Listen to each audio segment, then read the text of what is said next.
Hello everyone and welcome to Stay Live. Our special guest today is the director of the documentary Femme, Emmanuel Itier. We're thinking of it in terms of a feminine identity versus a masculine identity, but I think that's just a hinge to how we're going to think as we shift forward into our graceful identity of thinking of ourselves as beings. I would like, of course, to talk a bit about your career and, how did you start, and your passion for film? Yeah, well, it all started at a very young age, 15. I remember at that time I was really fascinated by movies. I was always going to the Cannes Film Festival because I used to live in Nice. And one year I saw a movie called Birdie, directed by Alan Parker at the Cannes Film Festival.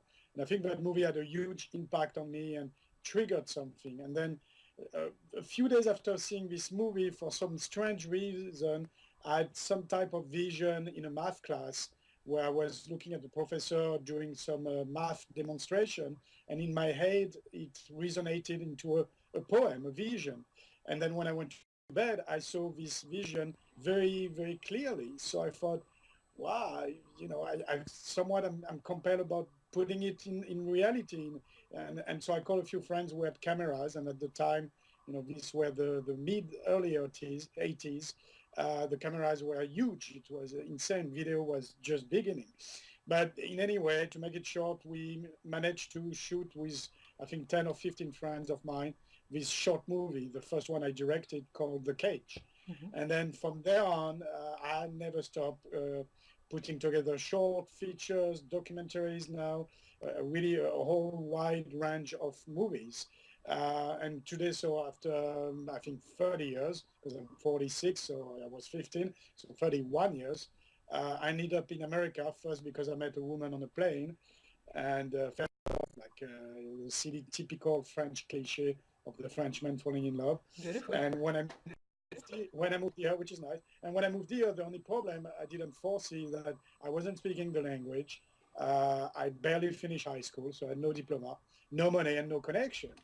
And so it really, really, really was tough for, I would say, 3, 4 years, doing all type of odd jobs, from being a French teacher to being a coach in a gym to a bank carrier.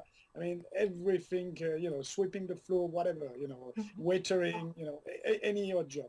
And then eventually you meet, obviously, because my luck was that I landed in Los Angeles. And obviously, Los Angeles is the center of filmmaking. So very quickly, especially through teaching at Berlitz School, I met a lot of producers who needed the skill of a Frenchman to teach them the language, because France always been involved a lot in co-financing American movies. Yeah. And so I met a producer named Peter Hoffman, who used to work at Calco, which is the company who did Basic Instinct and Rambo. And he kind of really helped me and really told me, listen, I don't really have a job for you, but you can help me on the side with script. I'm putting a new company because that company was falling apart. So I kind of improvised myself as a producer. And even so I wanted to direct. Directing came really later on, 10 years after. I couldn't find, because my shorts, I think, were not convincing enough. They were a little bit, just too abstract, too metaphoric, and it didn't work with Hollywood sensibility, which is very commercial. But eventually, as a producer, I ended up doing as a producer, an erotic movie that ended up on Showtime, and Lionsgate picked it up on video. And because of that movie, the financing company said, hey, you did a great job. We'd like you to keep producing them. And I said, well, no, really, I'm not really interested unless I can direct one of them. And so give me a shot, and the reason I justified it, and I said, listen, it's a slightly erotic movie, very light. And I'm French, so, it's language of love for us, Latinos. It worked. It was a little bit of calling a bluff, but it worked.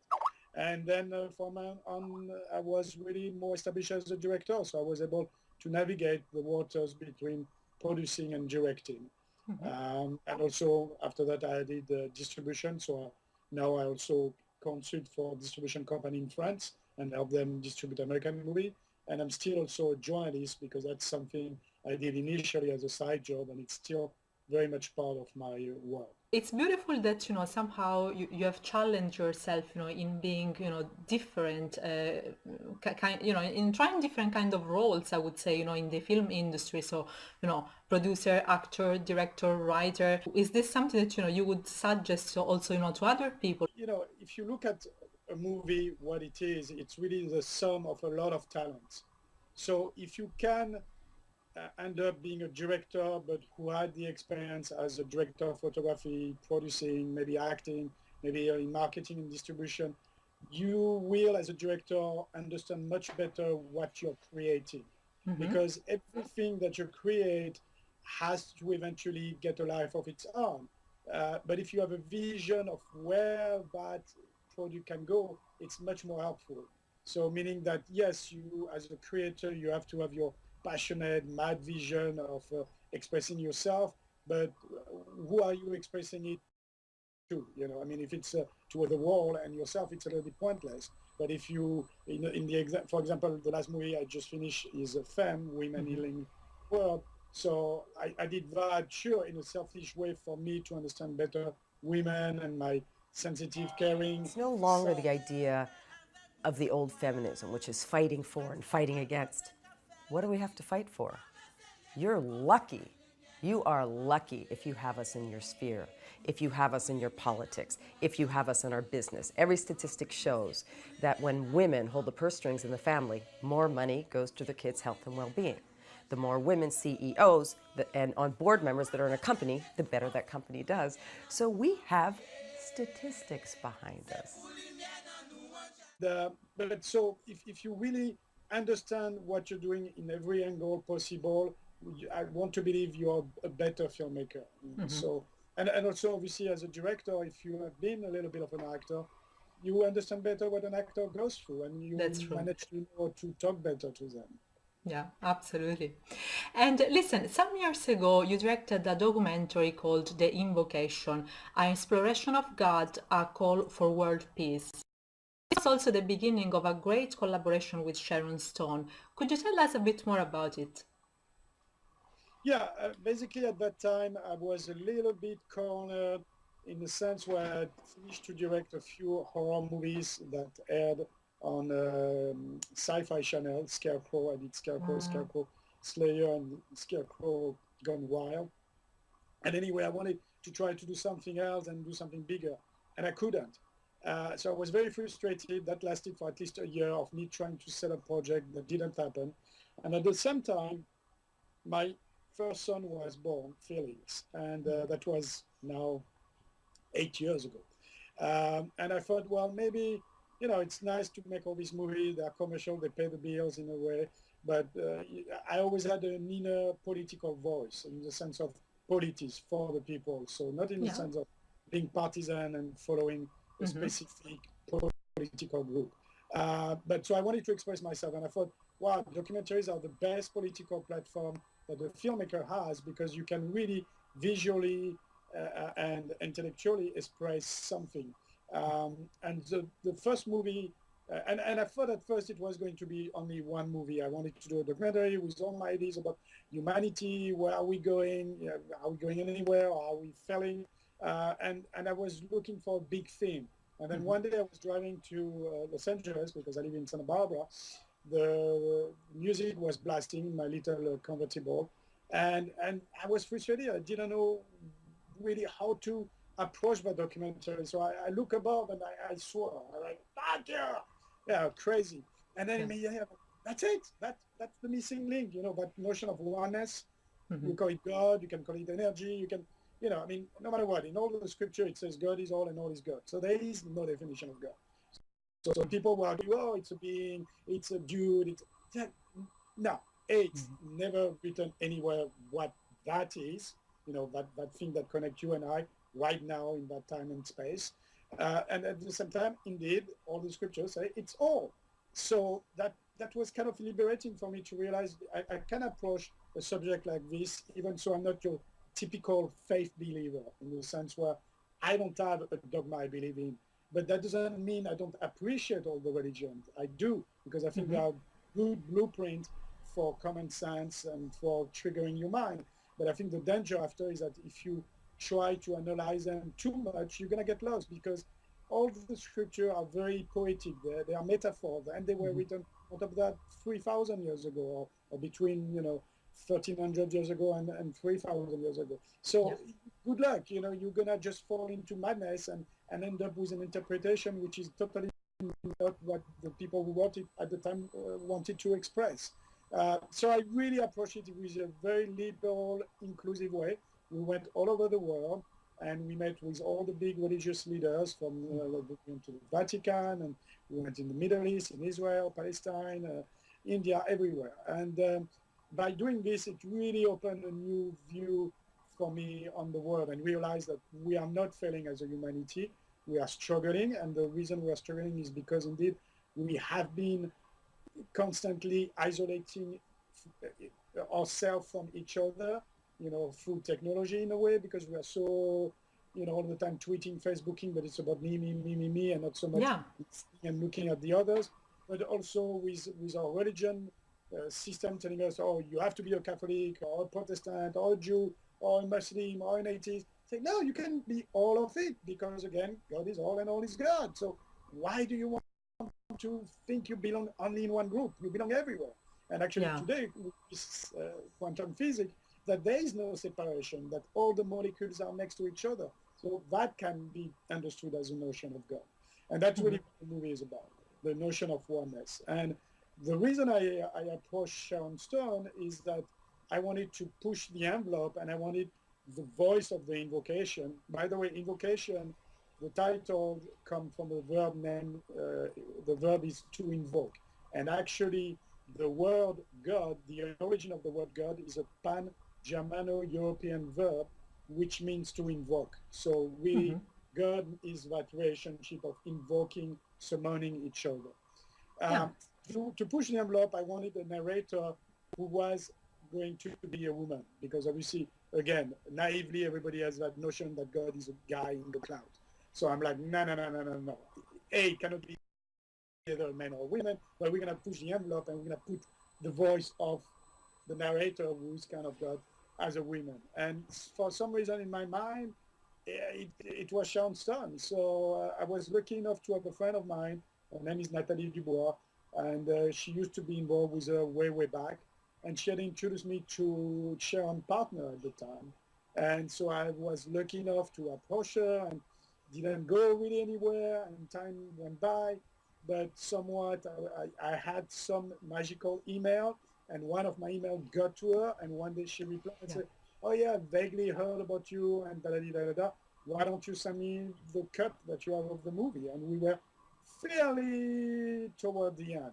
So I sent her the cut, and it didn't work out. She actually said it was the Yeah. best thing she had ever seen. She didn't understand what I was doing.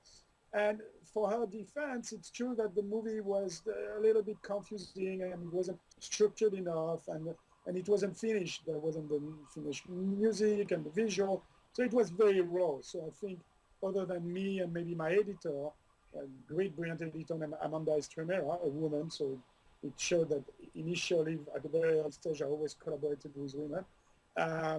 We thought, okay, well, fine. We have to go back to work, listen to her. I really wanted her. And I was persistent. It took me, I think, a year and a half to really have her send me an email saying, oh my God, this movie is brilliant. The president should see it. Obama had been elected at that time. It should be at the Smithsonian Institute, and I will really do it for you. And I was like, wow, this is great, And at the same time, I was embarrassed because I had run out of money. So I had nothing to offer to her other than say, well, I can give you a piece of the pie. And she said, oh, yeah, I don't want your money. I love this movie. I love what you're doing. You're a passionate, crazy Frenchman. Let's do it. And she did. She came and she spent half a day with me doing the narration, rewriting the narration, and it was amazing for a little small idiot like me to be sitting with, that gigantic, iconic, glamorous star in one room and working with her.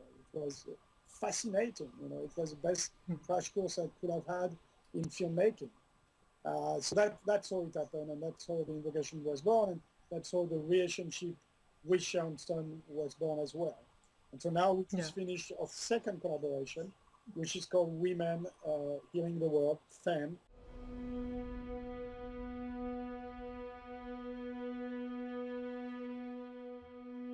Is this taking and conquering actually relevant?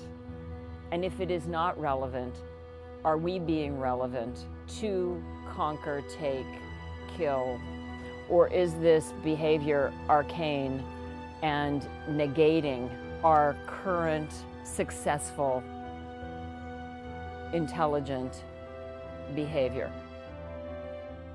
Femme, Woman Healing the World, featuring, of course, Sharon Stone and Maria Bello and a lot of other amazing women, actually. So, tell me about this. How did you have this idea? Yeah, well, it came from the invocation. When I went around the world and interviewed all these men, big famous men, the Deepak Chopra, and the Desmond Tutu, and all these guys, I made a conscious effort to also interview women because I was pissed that, again, men have manipulated the notion of the divine notion of God to give you the impression this is a male figure creating and doing everything. When obviously the logical common sense would be no, women give life, so if there is a God, either it is multi-gender or it can only be a woman, right?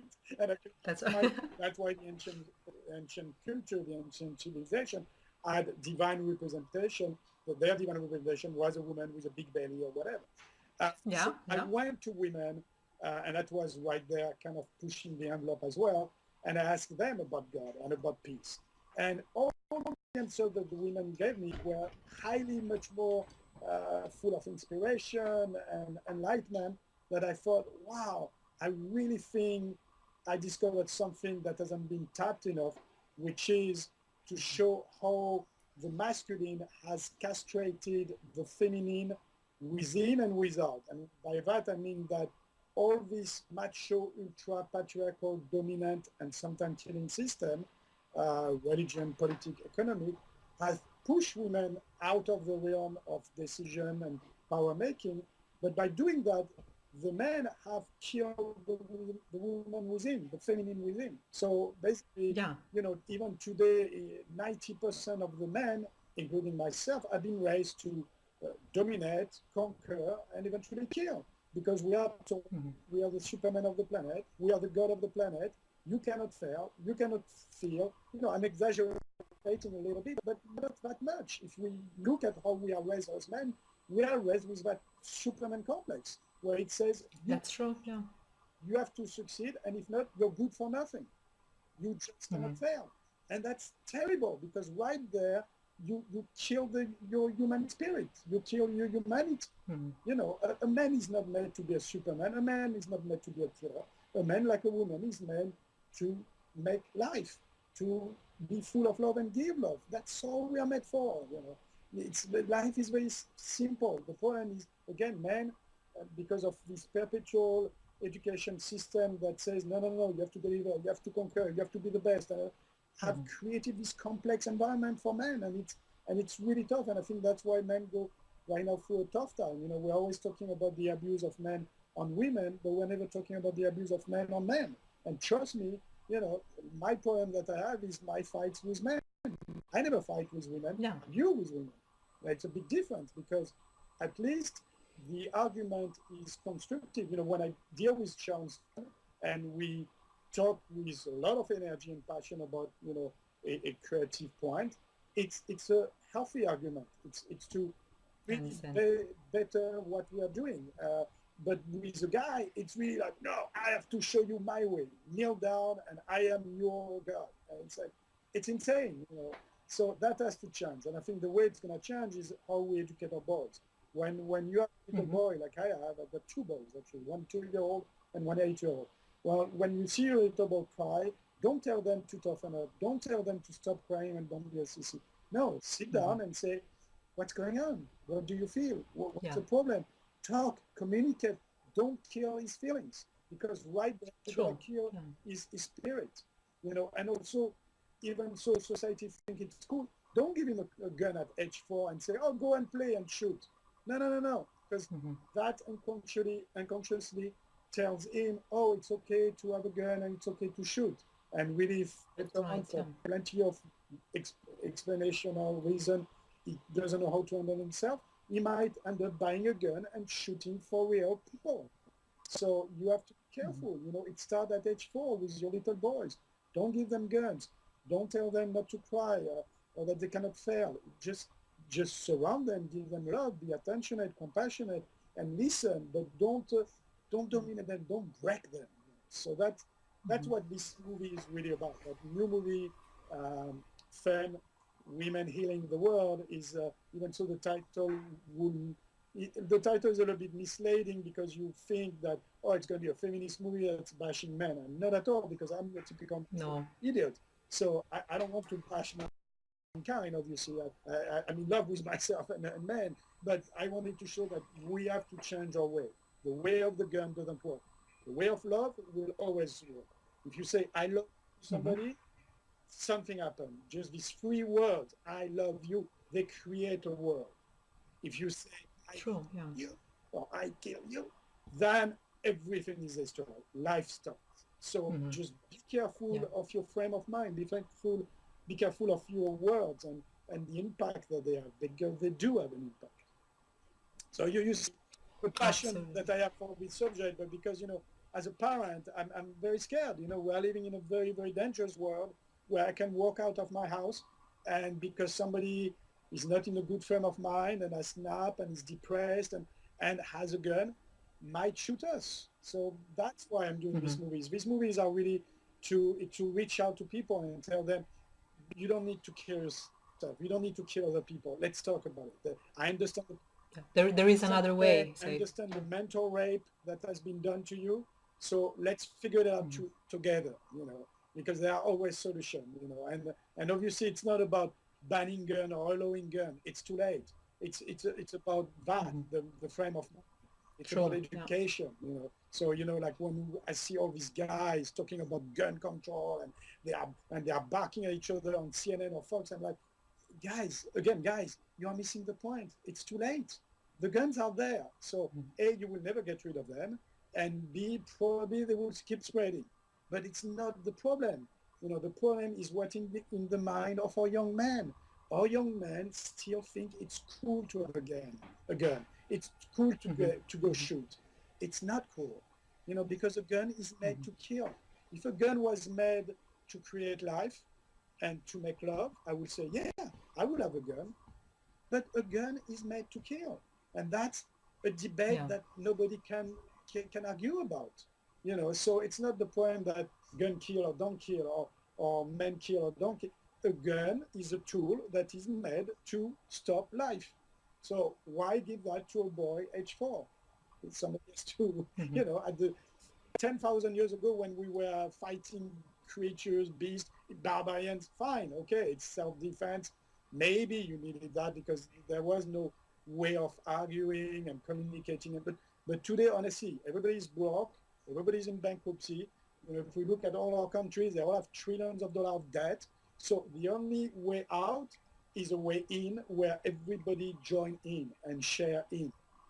So the argument about being the strongest country with the most armament and the biggest missiles and all that, it's silly. It goes nowhere. It's about what type of rich mental resources do you have, and richness in your soul and in your everything. So it's about that. It's about really playing the game of oneness, because again, we are 7 billion people today, and somebody has to show me who is an idiot on planet Earth. A, nobody's going to say I'm an idiot, so that's probably proved the point that nobody is an idiot. But truly, if you talk to anybody, whether they have an education or not, whether they have money or not, whatever, you talk to anybody more than 5 minutes and you listen to them, they will enlighten you. They will trigger something in your brain, because everybody has this divine flame. Everybody has a huge potential, and the only difference between you, I, and other people is a difference about how our brain has been enlightened and triggered and awakened or not, because of the senses, because of the chances and the choices as well. But it's a multitude of reasons why somebody is considered an idiot and another one a genius. That's not true. Everybody is a genius. There is no idiot.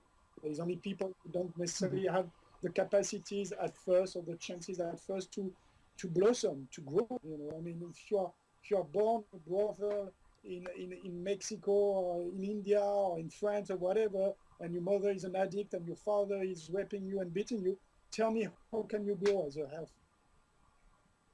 Absolutely. Yeah. You might end up being a killer, but you should have a chances. So, you know, again, we have to be much more compassionate. We have to reach out much more. We have to work harder. You know, we are all beautiful human beings. So let's really tell each other every day, I love you, I love you, I love you. And let's make it work. Let's get to work. I think people are fascinated by the archetype of the Titanic because we're on it and we can feel that. We are headed to the iceberg. Now, the iceberg could take a lot of different forms. It could be nuclear, it could be weather catastrophe, it could be biochemical breakdown in the food supply, water wars. There are so many forms that the iceberg could take. So what we have to do is turn around the Titanic in time. We have to turn around, and we have to turn around now.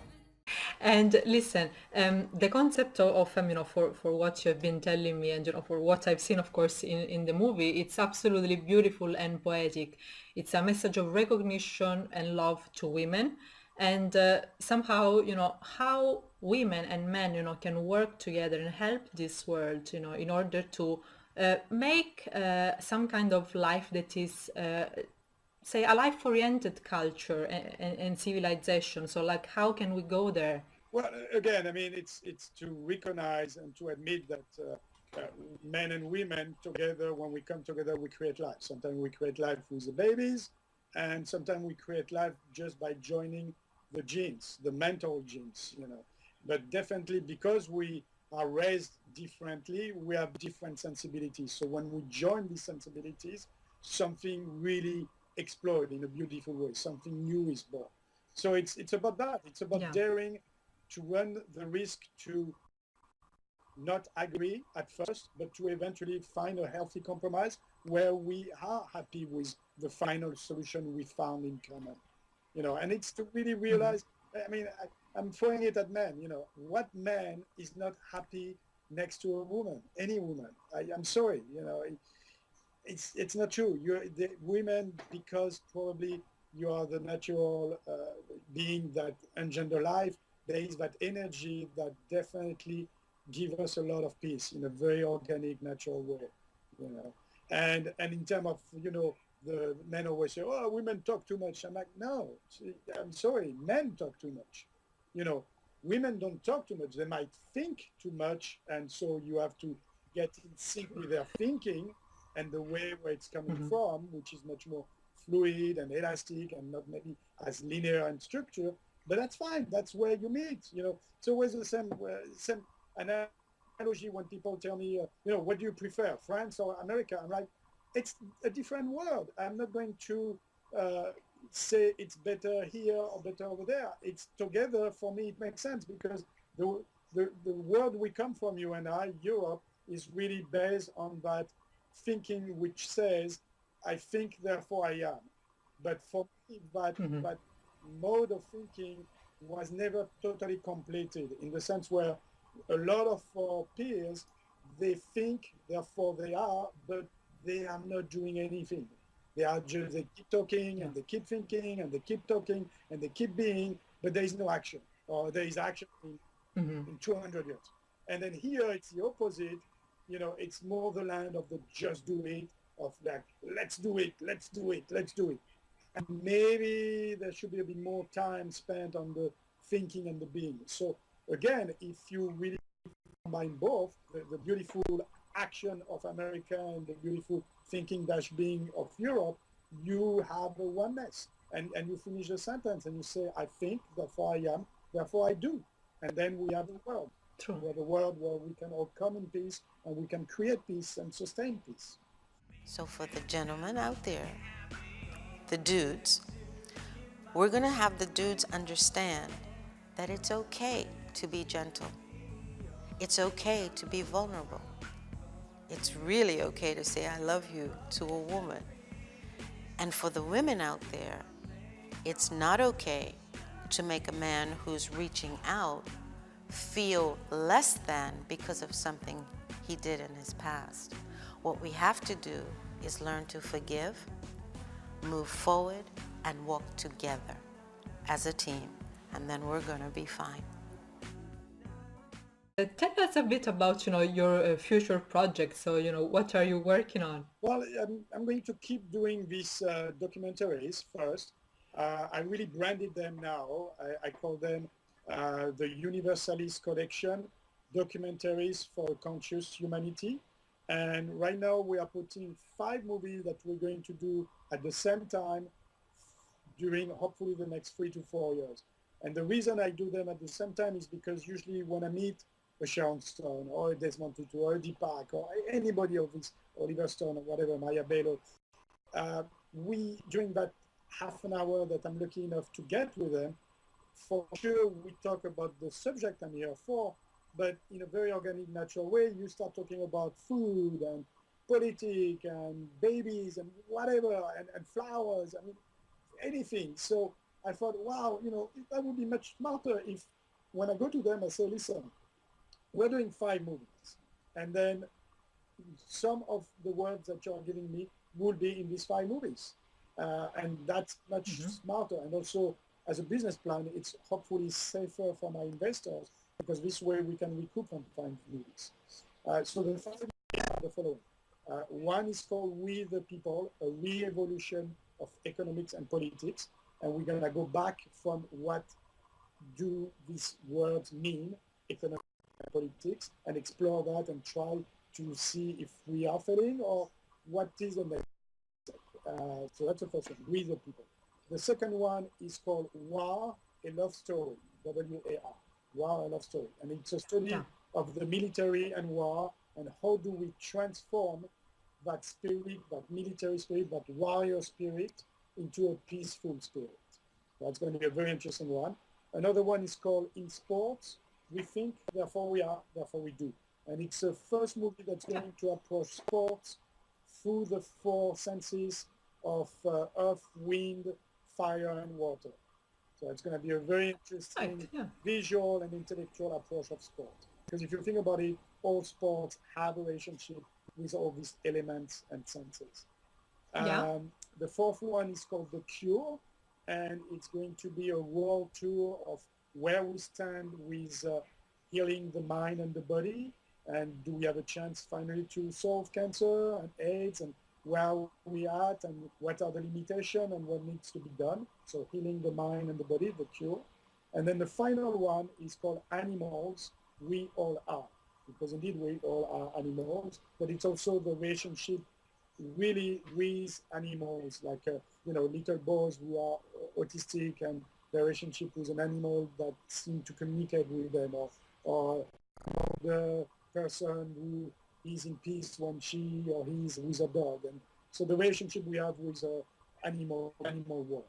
So every time it's big subject, but I think again, the human brain is using only 5% of its capacity. So I'm never scared or afraid of really attacking big subject and figuring out a way to make them accessible to people, because we did it with Invocation and with Femme. They were big subject matter, but I think we make them accessible, and I see it every time I show that film festival.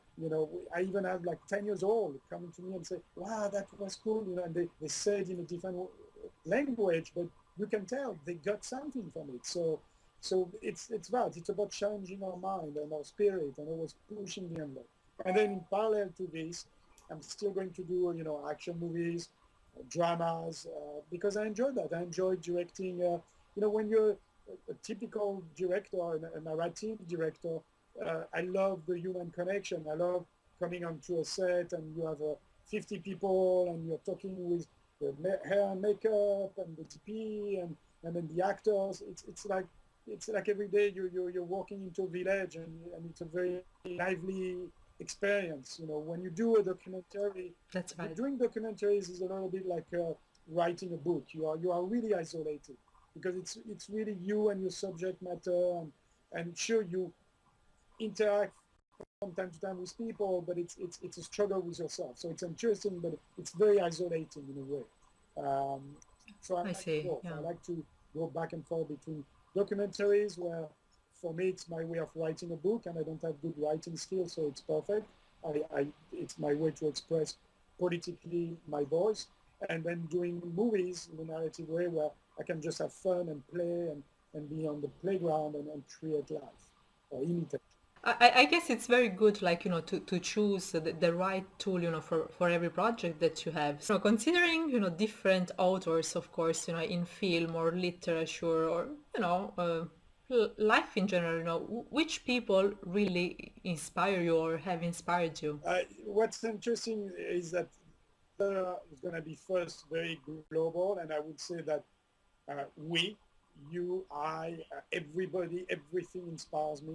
I mean, I find inspiration just looking outside of my window here. I've got a tree with leaves of all colors, and for some reason, my brain sees something. So everything inspires me. I mean, I can look at my glasses and it inspires me. I can look at you and you inspire me. So it's funny, or if we allow our brain to create its own universe, everything is an inspiration.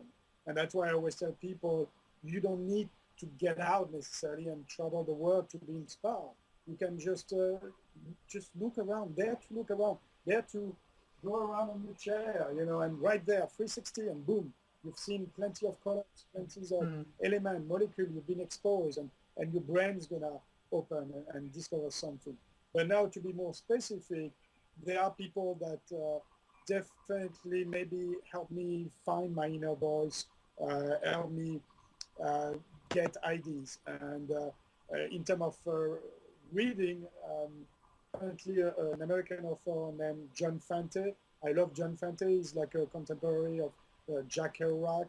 I love the beatnik poets because I write poetry myself, which then I turn into songs that are in my movies. I somewhat identify to that sense of poetry. So John Fante, definitely probably my favorite author. Now, in terms of filmmakers, there are people who are sadly not with us anymore, such as Stanley Kubrick. But there are people who are very much there, like Martin Scorsese and Luc Besson. Luc Besson is probably, the French director, the guy I owe a lot to because he allowed me to get my first job. I was a huge fan of his work. I was barely 18. I was in Paris doing crappy work. And one night at the exit of a theater, I bumped into him and I gave him my resume because as a filmmaker, as an artist, you always have to have on you your resume, whether it's a painting or it's a DVD or whatever.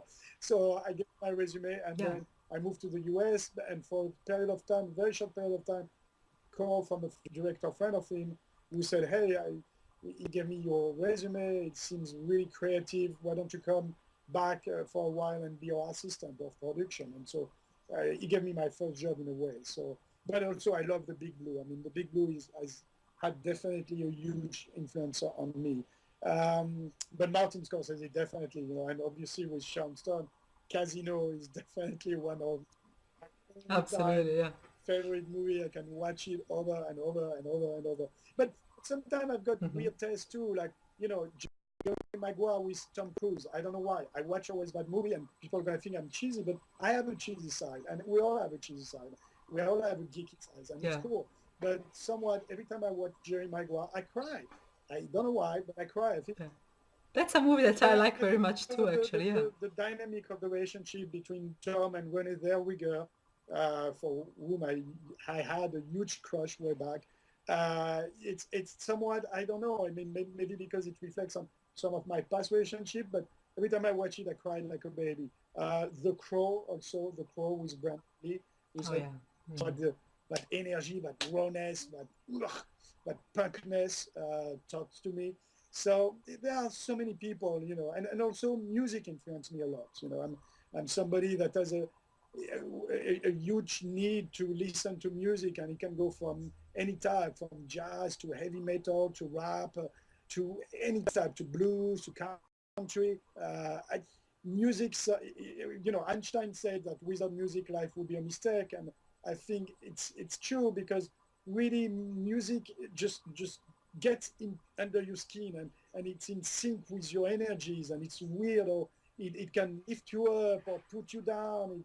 It's beautiful and it's invisible, because again, Yeah. books you see, and movies you see, but music, it's vibration. It's last night, it's funny, I had a conversation with a French friend of mine, Michel Polnareff, who's huge in France, not so well known here, but he's a master at music, and we were talking about that, how that music has definitely, when they say that music unite people, it's probably true, because we can all uh, vibrate on that same vibration and connect on the same Yeah. wave. So it's really interesting, the power of music. And if you look at all my movies, I always been very careful about trying to sync the music with the images. So it enhances the Yeah. feeling of what you're experiencing.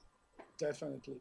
That's right, because music is somehow, say, like another character in the story. So, it's a very important choice, of Absolutely. course. The music, the mixing. I mean, I look at Yeah. the last movie I directed, Attila, which is a action horror movie that's coming out in 2 weeks for Halloween. And I look at it before the final music mix and after, and it's a different movie.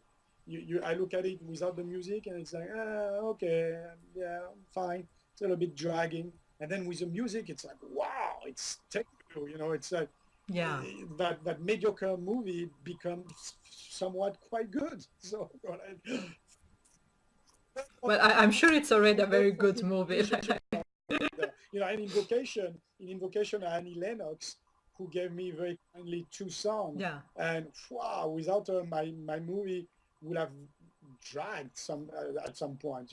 Same thing with Femme. Femme, I had Ricky Lee Jones, who did some music, Yoko Ono, a bunch of amazing friends, from Mercedes to Gina Villalobos, and really amazing friends who contributed to that. Sieda Garrett, who is that woman who created Man in the Mirror for Michael Jackson. She's in Femme. Amazing. And all these voices and music really give another dimension to the experience. It beautifies things. The game itself has been basically a conspiracy to create an economic standard of living that is high. And any suffering, any human suffering that had to result, it would be on the other side of town, or it would be on the other side of the world, so you wouldn't see it. Because one of the things about Americans is, as individuals, we have a conscience, but collectively our capacity for denial and grandiosity has been more than laughable. It's become dangerous. Now, while we are talking again about Femme, I would like to remind our followers that your movie can be watched online at femthemovie.com. Is Yeah, that right? and what's And interesting is that it's one of the first time where yeah, we did a world release at the same time. So on September 11th, right. which is for me the most stupid, macho, dominant, conquering, stupid act that male can do, we decided to, like, Yeah. with all that feminine power, to do a sold-out screening in Los Angeles, and it was sold out. And then at the same time, to offer the movie for only $5, $4.99, anywhere in the world through the website femthemovie.com. And it's powered by a new company called yekra.com, YEKRA.com. And it's great, because not only that allows us to offer the movie to everybody in the world, but also people can join forces, meaning that if after they watch the movie they love it and they want to make a buck, we do that. We offer them to become an affiliate of Femme and sign through the website, and they make 20% every time that somebody watches the movie or download it. So that means $1 for $5 that somebody spent, or $3 for $15 for the download. So it's, at the same time, the reason I'm saying that is not only to sell the movie, obviously, but it's to show that we should think about business models that are not only making us a little bit richer, but everybody else richer. Because you don't want to pay the drinks for everybody all the time. You want everybody to pay each other drinks and treat each other for a meal and for a trip and for a gift. So, we have to think as a conscious humanity and realize, listen, out of these 7 billion people, 6 are living under the level of poverty are very close to. And by the way, I'm part of them because I put all of my money in these documentaries. And last year I declared bankruptcy. So trust me, I feel the pain as most people right now. But I say these are not desperate times. These are times where we have to reinvent ourselves and we have to reach out and we have to forget about getting greedy or greedy with intelligence, meaning, yes, I want to sell my movie, but I want to make sure that not only you're going to be enlightened, but hopefully you make a buck of it if you help me sell that movie. So that's we are doing that. Femmovie.com. And listen, another thing, of course, you are on Twitter as well because I follow you there. So, and people can follow you on Twitter as well at Femme le Film. Is that right? Femme le Film. And we're Femme on le Facebook Film as well. Facebook, it's Femme the Movie. All right. So, very simple. and look, Emmanuel, thank you so much for joining us today. It was really a pleasure, to have you on our show and, have this beautiful chat with you. Thank you so much. Thank you for the opportunity. We have to be thankful for each other. I think that's the reality of life. When they say what goes around comes around, think about it. It's true. If you say to somebody, I love you and thank you, they're going to feel inclined to say the same to the next person they meet. And so it goes around. If you slap somebody and tell them to take the highway, guess what? They're going to feel like shit and probably do the same to somebody else. So it pays to be good, to be bad. Absolutely, it does. Yeah. So just be good and say somebody, I love you. And that makes your life so much easier and so much better. One last thing, there is a screening of Femme in New York in 3 weeks on November 11 at the Meta Center. November 11, Meta Center, there is a screening of Femme. And I think it's around 4 p.m. So yeah, well, that's very good for our followers to know. All right, so thank you so much again, Emmanuel. Have a beautiful day. Peace and love. Don't forget, I love you. Thank you.